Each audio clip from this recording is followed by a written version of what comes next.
চাৰিওফালে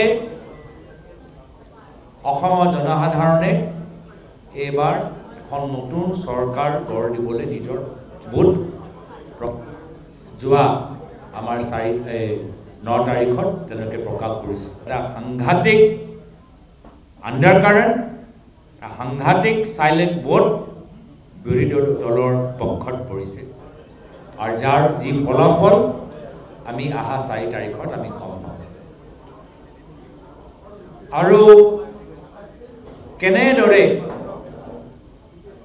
ভোটিং দিনৰ পৰা আজিলৈকে বিজেপি চৰকাৰে কেনেদৰে এটা বিসংগতি সৃষ্টি কৰিছে তাৰ ওপৰতো কিছুমান প্ৰাৰ্থীসকলে আমাক বিশেষভাৱে জনালে আৰু লগে লগে আমাক ৰিপৰ্ট দিলে যে তেওঁলোকৰ তৎপৰতাৰ যোগেদি প্ৰশাসনৰ ওপৰত হেঁচা দিয়াৰ পিছত যি তেওঁলোকে লোকফল গাফিলতি দেখা পাইছিল লগে লগে প্ৰশাসনে ক্ষুব্ধ কৰিবলৈ বাধ্য হ'ল।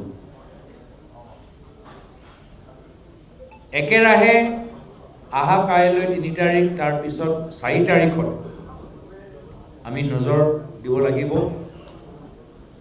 গুৰুত্ব দিব লাগিব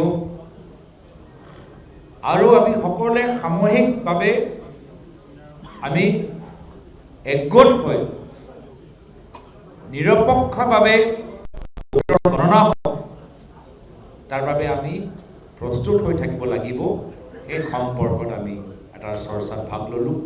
এই চৰ্চাত আমাৰ গোটেইবোৰ দলৰ প্ৰতিনিধিসকল আছিল।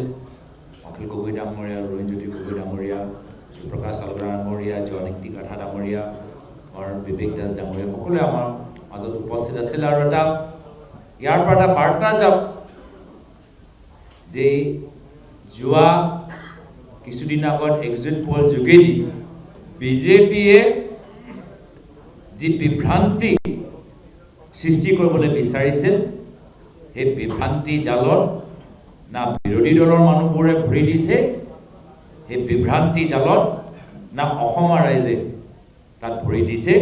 আমি সকলোৱে জানো যে এটা সাংঘাতিক আণ্ডাৰকাৰেণ্ট, সাংঘাতিক চাইলেণ্ট ভোট বিৰোধী দলৰ পক্ষত পৰিছে। নতুন চৰকাৰ হ'ব। চাৰিওফালে